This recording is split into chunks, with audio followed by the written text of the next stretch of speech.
Semiconductor का पहला class में आज हम डिस्कस करेंगे एनर्जी बैंड।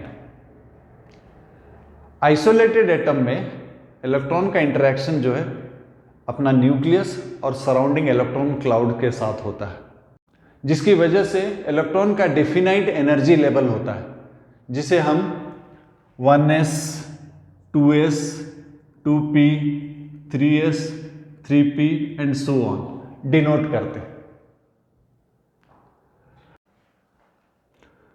ये डेफिनाइट एनर्जी लेवल्स होता है आइसोलेटेड एटम में, और किसी भी एनर्जी लेवल पर कितना मैक्सिमम इलेक्ट्रॉन्स हो सकते हैं ये पॉलीज एक्सक्लूजन प्रिंसिपल डिसाइड करता है। पॉलीज एक्सक्लूजन प्रिंसिपल के अनुसार किसी भी एटम में कोई दो इलेक्ट्रॉन का चारों क्वांटम नंबर एक जैसा नहीं हो सकता, और इस नियम के आधार पर मैक्सिमम नंबर ऑफ इलेक्ट्रॉन्स जो कि 1s में जा सकते हैं वो है 2, 2s में जो जा सकते हैं वो है 2, 2p में जो जा सकते हैं वो 6 एंड सो ऑन। अब आइसोलेटेड एटम अगर हम लेते हैं, ये हमारा स्टेट्स है, energy state 1s, 2s, 2p, 3s, ये हमारा एनर्जी लेवल्स। इसमें ज़्यादा से ज़्यादा इलेक्ट्रॉन्स कितना जा सकता है? 2, इसमें 2, इसमें 6, इसमें 2, इतना इलेक्ट्रॉन्स जा सकता है। तो अगर कोई भी आप सब्सटेंस ले लीजिए जो वेपर स्टेट में है, वेपर स्टेट में जो एटम्स का जो डिस्टेंस होता है बहुत दूर होता है, तो एटम का किसी भी इलेक्ट्रॉन का इन्फ्लुएंस सिर्फ अपना न्यूक्लियस और सराउंडिंग इलेक्ट्रॉन क्लाउड का होता है। दो एटम के बीच का जो इंटरेक्शन है वो नेग्लिजिबल रहता है। इसीलिए अगर हम वेपर स्टेट में रहते हैं तो 1s में जो दो इलेक्ट्रॉन्स हैं उनका एनर्जी सेम होता है। सपोज हमने एक सब्सटेंस लिया जिसमें n एटम्स हैं, किसी एक एटम का 1s स्टेट में दो इलेक्ट्रॉन और हमारे पास n एटम्स, तो इस एनर्जी लेवल पर हमारे पास 2n इलेक्ट्रॉन्स होंगी। एक एटम के लिए दो इलेक्ट्रॉन्स हो सकते हैं और हमारे पास n एटम्स हैं। इस एनर्जी लेवल पर हमारे पास 2n इलेक्ट्रॉन्स है। इसी तरह इस एनर्जी लेवल पर हमारे पास 2n इलेक्ट्रॉन्स है, यहाँ 6n इलेक्ट्रॉन्स है, यहाँ 2n इलेक्ट्रॉन्स। तो जो सब्सटेंस हमने लिया वो वेपर स्टेट में, अगर उसको हम सॉलिडिफाई कर देते हैं, जब सॉलिड बन जाता है तो एटम्स जो है काफी करीब आ जाते हैं, और जो इलेक्ट्रॉन का इंटरेक्शन है ना सिर्फ अपना न्यूक्लियस और सराउंडिंग इलेक्ट्रॉन क्लाउड का होता है, इलेक्ट्रॉन का इंटरेक्शन सराउंडिंग एटम से भी होने लगता है। अब किसी भी इलेक्ट्रॉन का सराउंडिंग में जो चार्ज डिस्ट्रीब्यूशन है या चार्ज पैटर्न है वो एक जैसा नहीं रहता है, यानी कि कोई दो इलेक्ट्रॉन का एनर्जी अब एक जैसा नहीं हो सकता। तो यहां जो हमारा 3s लेवल था जिसमें 2n इलेक्ट्रॉन्स थे, 2n इलेक्ट्रॉन्स थे और सभी का एनर्जी सेम था, अब सबका एनर्जी अलग अलग हो जाएगा। किसी का एनर्जी इससे थोड़ा सा ज्यादा हो जाएगा और किसी का एनर्जी जो है इससे थोड़ा कम हो जाएगा। जो हमारा डेफिनाइट एनर्जी लेवल था वो स्प्लिट हो जाता है many closely packed energy levels पे। इसे ही हम एनर्जी बैंड कहते हैं। एनर्जी बैंड क्या है? Many closely packed energy levels. यहां पर ज्यादा से ज्यादा, यहां पर हमारे पास 2n इलेक्ट्रॉन्स था। जब वेपर स्टेट में थे वो सभी इलेक्ट्रॉन्स का सेम एनर्जी लेवल था। जब सॉलिड स्टेट में आ गए तो सबका जो charge pattern, surrounding charge pattern है अलग अलग है, तो सबका एनर्जी अलग अलग हो गया। किसी का थोड़ा ज्यादा हो गया, किसी का थोड़ा कम हो गया। तो ये जो एनर्जी लेवल था अब एनर्जी बैंड हो गया, 2n लेवल्स क्लोजली पैक्ड। उसी तरह ये भी टूट जाएगा, ये जो एनर्जी लेवल था ये भी टूट के क्लोजली पैक्ड एनर्जी बैंड हो जाएगा। ये भी टूट जाएगा, क्लोजली पैक्ड एनर्जी बैंड। लेकिन जो इलेक्ट्रॉन्स न्यूक्लियस से सबसे दूर पे है, उनका इफेक्ट सराउंडिंग एटम्स के लिए ज्यादा होता है, इसलिए उसका बैंड विड्थ ज्यादा होता है। जो इलेक्ट्रॉन्स न्यूक्लियस के पास है उसका इंटरेक्शन सराउंडिंग एटम से उतना नहीं होता है, तो उनका बैंड विड्थ जो है कम होता है। इसका सबसे ज्यादा होगा, इसका उससे कम होगा, और जैसे जैसे हम अंदर जाने लगते हैं बैंड विड्थ कम होने लगता है। जो न्यूक्लियस के करीब है उसका ऑलमोस्ट नील इंटरेक्शन रहता है सराउंडिंग एटम से, सो उसका जो स्प्लिट इतना कम होता है कि उसको ऑलमोस्ट हम एनर्जी लेवल ले सकते हैं। वो एनर्जी बैंड जो है एक सिंगल एनर्जी लेवल जैसा दिखता है। सो एनर्जी बैंड क्या होता है? एनर्जी बैंड होता है many closely packed energy levels. At 0 kelvin जो एनर्जी बैंड कंप्लीटली फील्ड होता है उसे हम वैलेंस बैंड कहते हैं। यानी कि ये वैलेंस बैंड है, ये वैलेंस बैंड है, ये वैलेंस बैंड है, और अगर ये भी कंप्लीटली फील्ड है तो ये भी वैलेंस बैंड है। लेकिन आमतौर पर वैलेंस बैंड का मतलब हम समझते हैं द हाईएस्ट वैलेंस बैंड। उसी तरह नेक्स्ट जो अवेलेबल बैंड है उसको कहते हैं कंडक्शन बैंड। सो नेक्स्ट जो अवेलेबल बैंड है वो कंडक्शन बैंड कहते हैं, और 0 केल्विन में या तो वो खाली रहता है या पार्शियली फील्ड रहता है। सो कंडक्शन बैंड जो है 0 केल्विन में आइदर पार्शियली फील्ड रहता है या खाली रहता है। तो हमारा ये वैलेंस बैंड है, कई वैलेंस बैंड है, सो ये सबसे हाईएस्ट वैलेंस बैंड है। उसके बाद जो अवेलेबल बैंड है उसे हम कंडक्शन बैंड कहते हैं, और ये या तो पार्शियली फील्ड रहता है या फिर खाली रहता है। इसके ऊपर जितने भी बैंड्स एनर्जी स्टेट्स अवेलेबल है वो सब कंडक्शन बैंड है। आमतौर पर वैलेंस बैंड का मतलब होता है हाईएस्ट वैलेंस बैंड, और कंडक्शन बैंड का मतलब होता है लोएस्ट कंडक्शन बैंड। तो कोई भी मटेरियल कंडक्टर है या इंसुलेटर है या सेमीकंडक्टर है, कौन डिसाइड करता है? ये जो एनर्जी गैप है बॉटम ऑफ कंडक्शन बैंड और टॉप ऑफ वैलेंस बैंड, इसके बीच में जो एनर्जी गैप है ये डिसाइड करता है कि मटेरियल क्या है, सेमीकंडक्टर है या कंडक्टर है या इंसुलेटर है। तो इसके आधार पर हम मटेरियल को 3 कैटेगरी में डिवाइड करते हैं। ये एनर्जी गैप को फॉरबिडन गैप कहते हैं। अब हम एक एक करके डिस्कस करते हैं। किसे हम इंसुलेटर कहते हैं, किसे कंडक्टर कहते हैं, किसे सेमीकंडक्टर कहते हैं। हम शुरू करते हैं इंसुलेटर से। सो इंसुलेटर में वैलेंस बैंड जो रहता है वो कंप्लीटली फील्ड रहता है, ये कंप्लीटली फील्ड रहता है। इसका नेक्स्ट अवेलेबल जो बैंड है, नेक्स्ट अवेलेबल जो बैंड है कंडक्शन बैंड, ये कंप्लीटली एम्प्टी रहता है, खाली रहता है। और इन दोनों के बीच में जो गैप है, फॉरबिडन गैप जो है, ये 3 इलेक्ट्रॉन वोल्ट से ज्यादा होता है। ये ज्यादा होता है और बहुत ज्यादा होता है।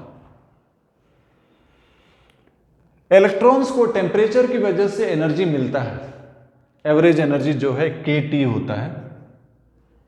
K जो है बोल्ट्जमैन कांस्टेंट है, और T जो है टेम्परेचर इन केल्विन है। अगर हम 300 रूम टेम्परेचर 27 डिग्री सेंटीग्रेड या 300 केल्विन लेते हैं तो इसका वैल्यू जो है 0.026 इलेक्ट्रॉन वोल्ट होता है। और ये जो एनर्जी गैप है ये बहुत ज़्यादा है इससे, इसीलिए एनर्जी इलेक्ट्रॉन को मिलने के बावजूद वो एनर्जी वो एक्सेप्ट नहीं कर सकते।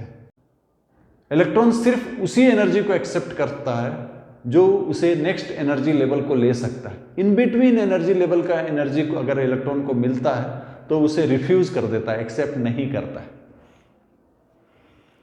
तो यहां जो टेम्परेचर के चलते इलेक्ट्रॉन को एनर्जी मिलेगा भी, वो उसको एक्सेप्ट नहीं करेगा, क्योंकि वही एनर्जी एक्सेप्टेड है। यहां तो already valence band completely field है। अब अगर एनर्जी एक्सेप्ट करेगा तो वो एनर्जी इतना होना चाहिए ताकि वो कंडक्शन बैंड जा सके। लेकिन एवरेज एनर्जी जो है फॉरबिडन गैप से बहुत ही कम है, इसीलिए इलेक्ट्रॉन्स एक्सेप्ट नहीं करते हैं वो एनर्जी, और वो कंडक्शन बैंड को नहीं जाते हैं। तो कंडक्शन बैंड में अगर इलेक्ट्रॉन नहीं है तो ये जो है इलेक्ट्रिसिटी कंडक्ट नहीं कर सकेगा, हेंस ये इंसुलेटर। नेक्स्ट हम बात करते हैं कंडक्टर का। कंडक्टर जो है दो तरह का है, एक जहां कंडक्शन बैंड जो है पार्शियली फील्ड है, जैसा कि सोडियम, कॉपर एटसेट्रा। तो हम पहले इसकी बात कर लेते हैं, से सोडियम को लेते हैं। सोडियम का जो इलेक्ट्रॉनिक कॉन्फ़िगरेशन है 1s2 2s2 2p6 3s1। जो एनर्जी बैंड्स है आपका, हम सभी एनर्जी बैंड का डिस्कशन नहीं करेंगे, जरूरत नहीं है। हमको डिस्कस करना है सिर्फ highest valence band and lowest conduction band. So highest valence band जो है ये है। सो हाईएस्ट वैलेंस बैंड जो है वो ये बैंड है जहां पर 6 इलेक्ट्रॉन है, ये वाला 6 इलेक्ट्रॉन है, 2p बैंड है। उसके बाद वाला जो है ये 3s वाला ये बैंड है। सो ये कंप्लीटली फील्ड है, वैलेंस बैंड है, कंप्लीटली फील्ड है, यहां पर 6 इलेक्ट्रॉन है। और ये जो है कंडक्शन बैंड, ये पार्शियली फील्ड है। एस बैंड में ज्यादा से ज्यादा एक एटम अगर लेते हैं तो ज्यादा से ज्यादा कितना इलेक्ट्रॉन रह सकता है? 2 रह सकता है। लेकिन ये सॉलिड है। अगर हमारे पास n एटम्स है तो यहां पर अवेलेबल एनर्जी स्टेट्स कितना है? 2n स्टेट्स है। लेकिन नंबर ऑफ इलेक्ट्रॉन्स कितना है? एक एटम का एक इलेक्ट्रॉन है। सो n एटम है तो n इलेक्ट्रॉन्स। इसका मतलब यह हुआ कि बाकी n जो स्टेट्स है, एनर्जी स्टेट्स है, वो खाली है।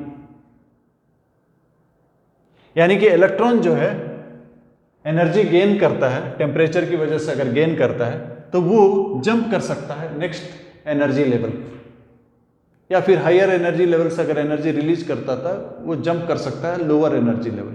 ये जो गैप है वो बहुत कम होता है। कोई भी इलेक्ट्रॉन यहां से जंप करके यहां नहीं जा सकता है। इसके लिए बहुत ज्यादा एनर्जी जरूरत पड़ता है।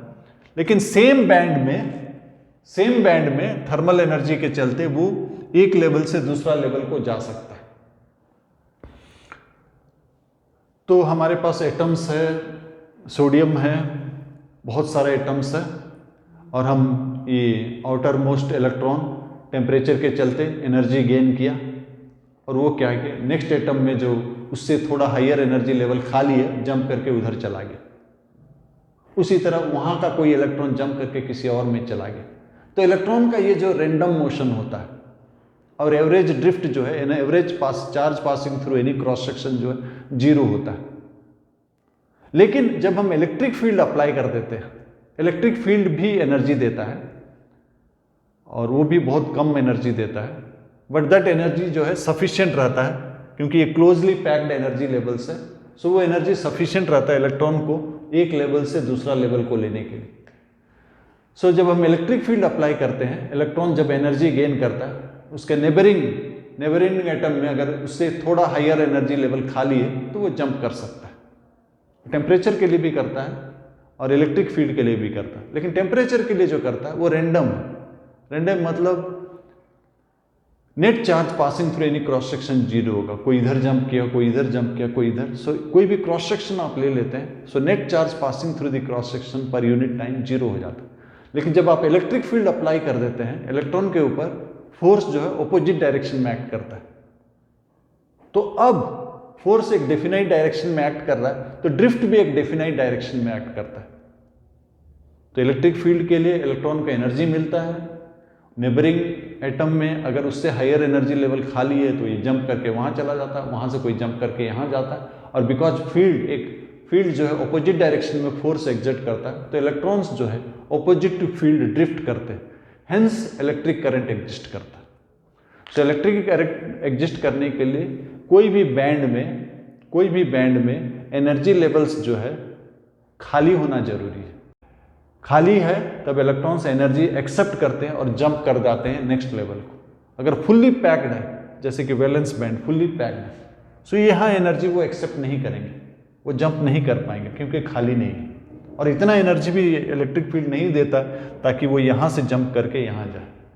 सो इलेक्ट्रिक फील्ड या टेम्परेचर्स के लिए थोड़ा एनर्जी मिलता है, जो कि उसी बैंड में नेक्स्ट हायर लेवल या उससे हायर लेवल पर जंप कर सकते हैं। सो ये है सोडियम, जिसका कंडक्टिविटी जो है because of partially field conduction band. एक और तरह का कंडक्टर होता है, जहां पर कंडक्शन बैंड जो है खाली रहता है, वैलेंस बैंड कंप्लीटली फील्ड रहता है, जैसा कि मैग्नीशियम हो गया, जिंक हो गया। वो अगर आइसोलेटेड है तो आपका एनर्जी लेवल है, ये आपका लास्ट वाला है, उससे आगे वाला जो एनर्जी लेवल है वो खाली रहता है। लास्ट वाला जो आउटर मोस्ट इलेक्ट्रॉन है, उसके बाद जो क्वांटम स्टेट एग्जिस्ट कर सकता है वो खाली रहता है। लेकिन जब एटम्स करीब आ जाते हैं और सॉलिड बनाते हैं तो ये जो डेफिनाइट एनर्जी लेवल है वो ब्रॉडन हो जाता है, स्प्लिट हो जाता है, many closely packed energy levels. अब जो ये क्लोजली पैक्ड है एनर्जी लेवल, ये कंप्लीटली फील्ड है, इसका एनर्जी लेवल ये स्प्लिट होके ये ऐसा हो गया, ये आपका वैलेंस बैंड है, और ये स्प्लिट होके ऐसा हो गया conduction band. So bottom of conduction band जो है टॉप ऑफ वैलेंस बैंड से नीचे आ गया, यानी कि हम कह सकते हैं वैलेंस बैंड और कंडक्शन बैंड जो है ओवरलैप कर गया। अब ये तो फुल ऑफ इलेक्ट्रॉन्स है, तो थोड़ा एनर्जी गेन करने के बाद ये इलेक्ट्रॉन जो है यहां जा सकता, इस एनर्जी लेवल पे जा सकता है, बहुत सारा एनर्जी लेवल यहां जा सकता है। हेंस मूवमेंट के लिए अब रूम है। जब आप इलेक्ट्रिक फील्ड अप्लाई करते हैं, इलेक्ट्रॉन गेन करता है एनर्जी, तो बगल वाला जो एटम है उसमें जो कंडक्शन बैंड खाली है उसका एनर्जी लेवल इससे थोड़ा ज्यादा है, ये जंप करके उधर चला जाता है। अब जो है करंट फ्लो करता है। सो कंडक्टर जो है दो तरह का होता है, एक जहां कंडक्शन बैंड पार्शियली फील्ड है जैसे कि सोडियम, कॉपर वगैरह, और एक जहां कंडक्शन बैंड खाली है लेकिन कंडक्शन बैंड का जो बॉटम है, वैलेंस बैंड का जो टॉप है उससे नीचे, यानी कि कंडक्शन बैंड और वैलेंस बैंड ओवरलैप कर रहा है। अब बात करते हैं सेमीकंडक्टर की। तो एक एग्जांपल से लेते हैं, या तो हम सिलिकॉन ले सकते हैं, जर्मेनियम ले सकते हैं। हम सिलिकॉन लेते हैं। सिलिकॉन का इलेक्ट्रॉनिक कॉन्फ़िगरेशन है, सिलिकॉन का एटॉमिक नंबर 14 होता है और इसका इलेक्ट्रॉनिक कॉन्फ़िगरेशन होता है 1s2, 2s2, 2p6, 3s2, 3p2। तो हम एनर्जी बैंड जो है आउटर मोस्ट का दिखाते हैं, ये दोनों का दिखाते हैं, ये जरूरत नहीं है, तो ये दोनों का दिखाते हैं, एनर्जी डायग्राम करते हैं। लेफ्ट साइड में एनर्जी लेते हैं और राइट साइड में सेपरेशन लेते हैं। ये हमारा एनर्जी है, ये डिस्टेंस। तो हमारा डिस्टेंस सिलिकॉन का है, अगर वेपर स्टेट में है तो बहुत दूर है एक दूसरे से। सो इलेक्ट्रॉन का एनर्जी जो है सिर्फ अपना न्यूक्लियस और इलेक्ट्रॉन क्लाउड की इंटरेक्शन की वजह से होता है। सो डेफिनाइट एनर्जी लेवल होता है। सो हम डिस्कस कर रहे हैं लास्ट दोनों 3s, ये 3s में हमारे पास n एटम्स है, तो 3s में ज़्यादा से ज़्यादा एक 3s में 2 इलेक्ट्रॉन्स हो सकता है। हमारे पास n एटम्स है, तो अवेलेबल स्टेट्स कितना है, 2n स्टेट्स है। और ये नेक्स्ट जो है हमारा ये 3s 3p। सो यहाँ पर अवेलेबल स्टेट्स है 6n। एक p लेवल पर 6 इलेक्ट्रॉन हो सकता है। हमारे पास n एटम्स है, सो 6n क्वांटम स्टेट्स। लेकिन कितना इलेक्ट्रॉन्स ऑक्यूपाइड है, ओनली 2n ऑक्यूपाइड, बाकी आपका 4n जो है खाली है। सो जैसे जैसे एटम्स पास आने लगते हैं, सो ये जो डेफिनाइट एनर्जी लेवल था यहां तक, सपोज ये रीजन ए है, इस रीजन में इलेक्ट्रॉन का इंटरेक्शन सिर्फ अपना न्यूक्लियस और अपना इलेक्ट्रॉन क्लाउड की वजह से, इससे जब पास आने लगते हैं तो उसका इंटरेक्शन जो है सराउंडिंग एटम से भी होने लगता है। सो जो डिफिनाइट एनर्जी लेवल था अब स्प्लिट होने लगता है। अब स्प्लिट होने लगता है, कुछ इस तरह से स्प्लिट होने लगता है। स्प्लिट क्या होगा, ज़्यादा होने लगेगा जैसा जैसा पास आने लगे। उसी तरह ये भी स्प्लिट होने लगेगा, ये भी स्प्लिट होने लगेगा इस तरह से। सो इस रीजन तक से बी तक ये एनर्जी बैंड और ये एनर्जी बैंड जो है डिस्टिंक्ट। इसके बाद ओवरलैपिंग ऑफ बैंड शुरू हो जाता है। इसके बाद से इस रीजन तक ओवरलैपिंग ऑफ बैंड शुरू हो जाता है। ये आपका एनर्जी बैंड है, ये आपका एनर्जी बैंड है, ओवरलैपिंग शुरू हो जाता है। इस बैंड का बॉटम इस बैंड का टॉप से नीचे आ जाता है, हेंस ओवरलैपिंग शुरू हो जाता है। सो ओवरलैपिंग शुरू हो जाता है। अब ये एक बैंड जैसा दिखेगा, ऐसा नहीं दिखेगा, ऐसा दिखेगा। सो जैसे जैसे और पास आने लगता है, सपोज ये रीजन सी है, ओवरलैपिंग बढ़ने लगता है और उसके बाद ये चारों इलेक्ट्रॉन जो है एक ही बैंड में आ जाते हैं। चारों इलेक्ट्रॉन एक ही बैंड में आ जाते हैं। बैंड कुछ ऐसा आ जाता है, ऐसा आ जाता है। सो चारों इलेक्ट्रॉन इसमें आ गए। ये हमारा वैलेंस बैंड है। इसके ऊपर जो अवेलेबल है एनर्जी बैंड, इसके ऊपर जो अवेलेबल है एनर्जी बैंड, ये कंडक्शन बैंड, ये खाली हो जाता है। यहां जो चारों इलेक्ट्रॉन्स एक ही बैंड पे आ गए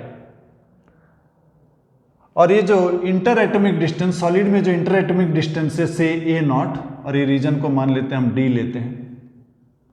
सो क्रिस्टल के अंदर यहां सेटल, इस डिस्टेंस में सेटल हो जाते हैं।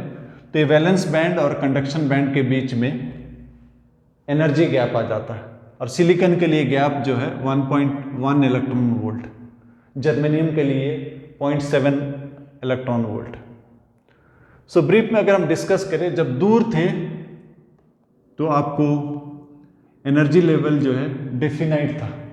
जैसे जैसे पास आने लगे एनर्जी लेवल जो है, कोई भी इलेक्ट्रॉन का अब सराउंडिंग चार्ज पैटर्न एक जैसा नहीं होता है, तो जो एनर्जी लेवल था वो स्प्लिट हो जाता है। Many closely packed energy levels, जिसको कि हम बैंड कहते हैं, और ये बैंड का जो विड्थ है वो बढ़ने लगता है। सर्टेन डिस्टेंस के बाद बैंड्स का ओवरलैपिंग शुरू हो जाता है। इस बैंड का जो बॉटम है, इस बैंड का जो टॉप है, उससे नीचे चले आता है, तो ओवरलैपिंग हो जाता है। ओवरलैपिंग होने के बाद और जब डिस्टेंस कम होने लगता है तो ये जो इलेक्ट्रॉन सब एक ही बैंड में चले आते हैं। उसके बाद जो ऊपर जो अवेलेबल बैंड है वो खाली रहता है। तो इंटर एटॉमिक डिस्टेंस में ये स्थिति रहता है, ये कंप्लीटली फील्ड रहता है, चारों इलेक्ट्रॉन्स यहां आ गए, और ये कंप्लीटली खाली रहता है 0 डिग्री केल्विन में। तो केमिस्ट्री में हम इसे इस तरह से कहते हैं, ये एटॉमिक ऑर्बिटल्स जो है ओवरलैपिंग के बाद, इंटरमिक्सिंग के बाद एनर्जी डिस्ट्रीब्यूट करके ये न्यू सेट ऑफ ऑर्बिटल्स बनाते हैं, जिसको हम कहते हैं sp3 हाइब्रिडाइज्ड ऑर्बिटल्स। और ये जो चारों ऑर्बिटल्स अब बनते हैं, उसमें कुछ s कैरेक्टरिस्टिक रहता है, कुछ p कैरेक्टरिस्टिक रहता है। जो sp3 हाइब्रिडाइज्ड ऑर्बिटल्स रहते हैं वो एक जैसा रहते हैं, और उनका जो स्ट्रक्चर होता है टेट्राहेड्रल स्ट्रक्चर होता है। तो सेमीकंडक्टर्स में 0 केल्विन में वैलेंस बैंड जो है कंप्लीटली फील्ड रहता है, वैलेंस बैंड कंप्लीटली फील्ड रहता है, और कंडक्शन बैंड जो है वो खाली रहता है।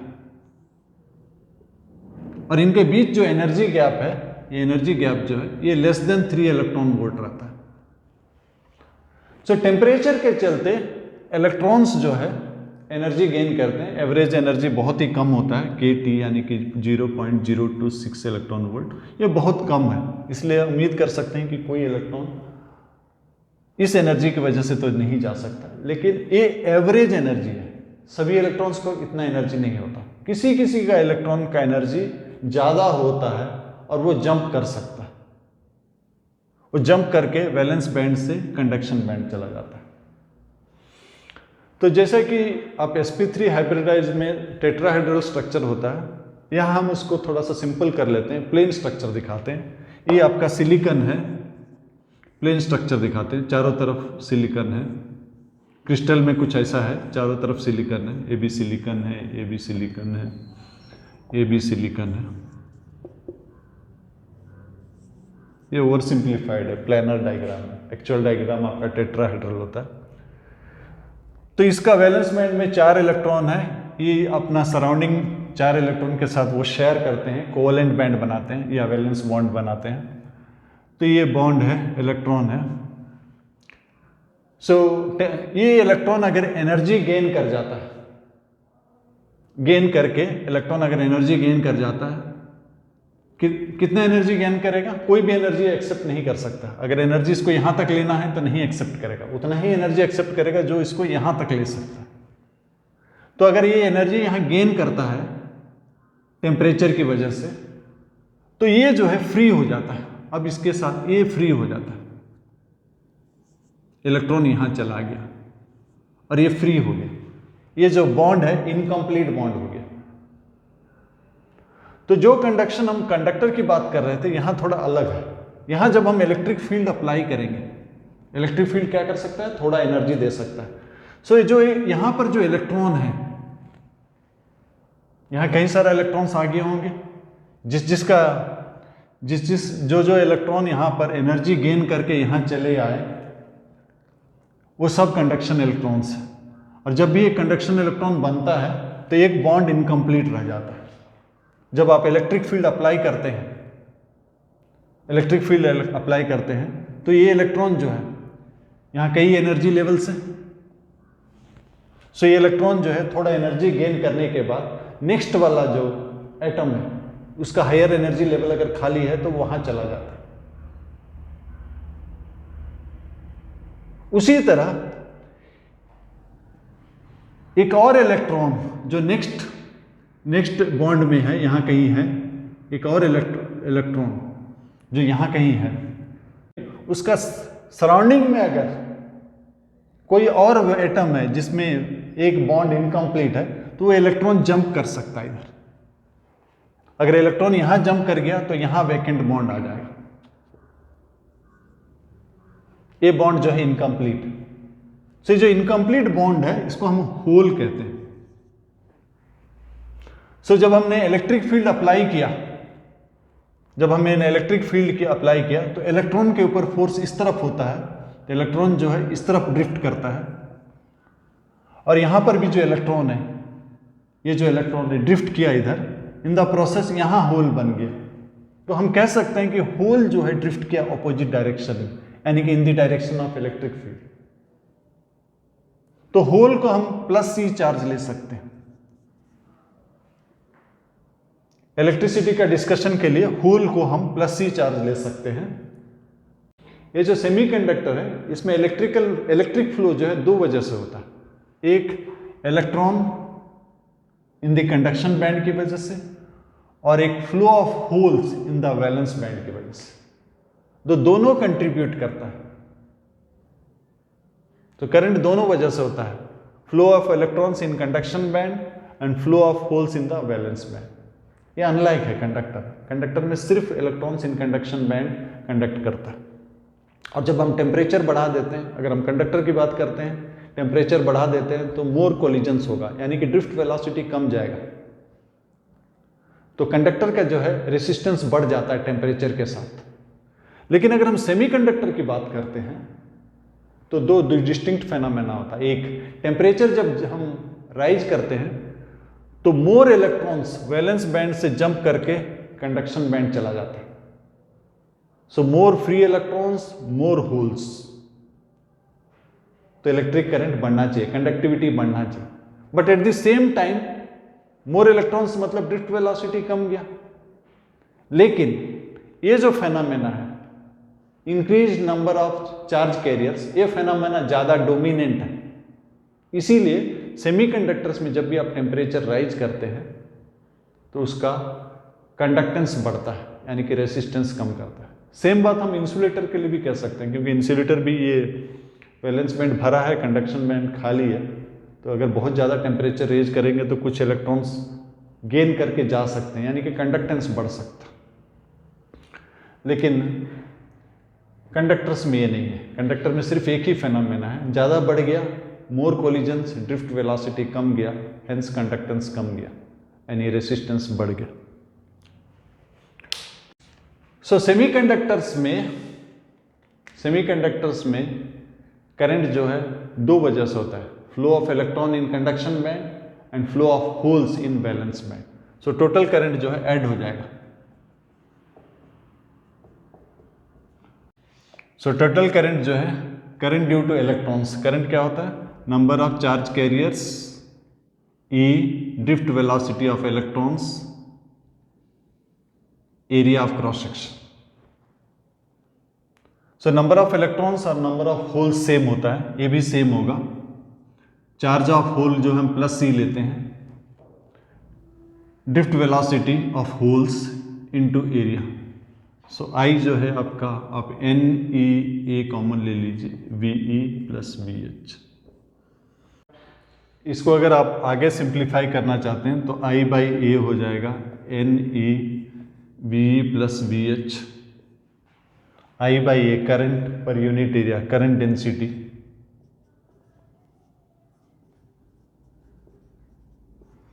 सो करंट डेंसिटी का और एक डेफिनेशन भी है। करंट डेंसिटी होता है electric field by resistivity. So आप यहां डाल सकते हैं electric field by resistivity equal to N E V E plus V H. आमतौर पर जो टर्म हम यूज करते हैं कंडक्टेंस के लिए वो होता है मोबिलिटी, जिसका सिंबल होता है म्यू, जो होता है drift velocity per unit electric field, drift velocity per unit electric field. So इसको अगर आप डिवाइड कर देते हैं उस तरफ, सो 1 बाई रो जो है आपका N E V E by E plus V H by E.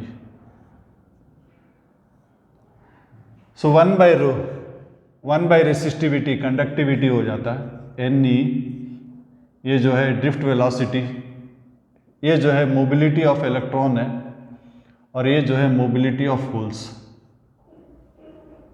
सो ये है सेमीकंडक्टर। सेमीकंडक्टर में ये प्योर सेमीकंडक्टर है जिसको हम इंट्रिंसिक सेमीकंडक्टर कहते हैं।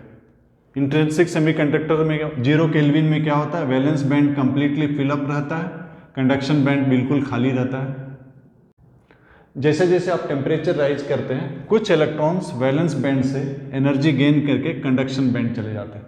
तो इलेक्ट्रॉन अगर इधर चला जाएंगे तो यहाँ एक बॉन्ड इनकम्प्लीट रह जाता है, जिसे हम होल कहते हैं। और जब हम इलेक्ट्रिक फील्ड अप्लाई करते हैं, तो इलेक्ट्रॉन जो है अपोजिट टू फील्ड ड्रिफ्ट करता है, और होल जो है in the direction of field drift करता है। हेंस नेट इलेक्ट्रिक करंट होता है, जो कि सम होता है, current due to electrons and current due to holes. Drift velocity दोनों का सेम नहीं होता, इनका एनर्जी ज़्यादा है, इनका स्पीड ज़्यादा है, उनका ड्रिफ्ट ज़्यादा होता है। इनका एनर्जी कम है, इनका ड्रिफ्ट कम होता है। सो ड्रिफ्ट का वेलोसिटी इलेक्ट्रॉन्स का ज़्यादा होता है, होल्स का कम होता है। सो एक स्टैटिक पिक्चर है, कोई भी इलेक्ट्रॉन एनर्जी गेन कर जाता है तो वो कंडक्शन बैंड चला जाता है, और जो बॉन्ड इनकम्प्लीट रहता है वो है होल। लेकिन इन रियलिटी में क्या होता है, एक डायनेमिक प्रोसेस रहता है, फिर ये इलेक्ट्रॉन यहाँ नहीं रहता है बहुत देर, वो एनर्जी लूज करके फिर से आ जाता है, रिकॉम्बाइन कर जाता है। सो इलेक्ट्रॉन होल का रिकॉम्बिनेशन होते रहता है। इस तरह से ये एक डायनेमिक प्रोसेस है जहाँ पर कंटिन्यूसली इलेक्ट्रॉन्स एनर्जी गेन करके वैलेंस कंडक्शन बैंड जा रहे हैं, और कंडक्टेंस बैंड से इलेक्ट्रॉन्स लूज करके वैलेंस बैंड आ रहे हैं। सो एक डायनेमिक इक्विलिब्रियम आता है जहाँ पर एक डेफिनाइट नंबर, एक गिवन टेम्परेचर में एक डेफिनाइट नंबर ऑफ इलेक्ट्रॉन्स रहते हैं कंडक्शन बैंड में, सेम नंबर ऑफ होल्स रहते हैं वैलेंस बैंड में, और जैसे जैसे हम टेम्परेचर बढ़ाते हैं उनका नंबर बढ़ने लगता है। सो जो एवरेज एनर्जी होता है कंडक्शन बैंड और वैलेंस बैंड का, जो एवरेज एनर्जी होता है उसको फर्मी लेवल बोलते हैं, और इंट्रिंसिक सेमीकंडक्टर में ये बिल्कुल बीच पे होता है, फर्मी लेवल।